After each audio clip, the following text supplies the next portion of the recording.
खिलाफत उस्मानिया की दास्तान।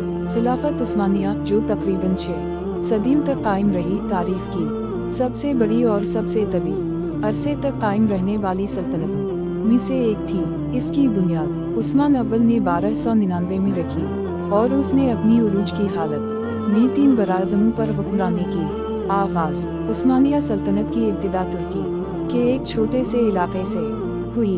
उस्मान अव्वल एक कबायली सरदार ने अपनी फौजी सलाहियतों और हिकमत अमली से इलाके में ताकत हासिल की। उनके बाद आने वाले हुक्मरान, खुसूसन उनके बेटे औरखान ने सल्तनत को मजीद वसअत दी। उरूज सल्तनत का सबसे बड़ा उरूज सुल्तान सुलेमान दी गरट सुलेमान अव्वल के दौर में हुआ। 1520 से 1566 तक हुक्मरानी करने वाले सुलेमान दी गरट ने सल्तनत को यूरोप, एशिया और अफ्रीका तक फैलाया। उनके दौर में फन, सकाफत और कानून के शोबे में भी बड़ी तरक्की हुई। इल्म व सकाफत खिलाफत उस्मानिया ने इस्लामी दुनिया में इल्म व सकाफत की तरवीज में अहम किरदार अदा किया।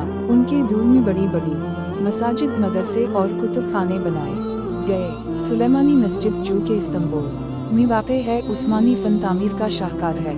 ज़वाल 17वीं सदी के बाद से सल्तनत में ज़वाल का आगाज़ हुआ। अंदरूनी खलफिशार, इंतज़ामी बदनवानी और बैरूनी हमले ने सल्तनत को कमज़ोर करना शुरू कर दिया।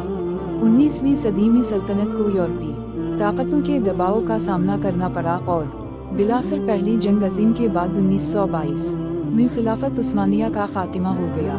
खात्मा और मीरास 1922 में मुस्तफ़ा कमाल अतातुर्क की क़यादत में तुर्की की जमहूरिया कायम हुई और खिलाफत उस्मानिया का बाज़ाब्ता खात्मा हुआ। लेकिन उस्मानिया सल्तनत की मीरास आज भी तुर्की और बहुत से दीगर ममालिक में जिंदा है। उनके दूर की मसाजिद, महल और सकाफती रिवायात आज भी इस्लामी दुनिया में एक अहम मकाम रखती हैं। डैश डैश डैश खिलाफत उस्मानिया की दास्तान इस्लामी तारीख का एक अहम बाब है जो हिकमत, इल्म और ताकत की शानदार मिसाल पेश करती है।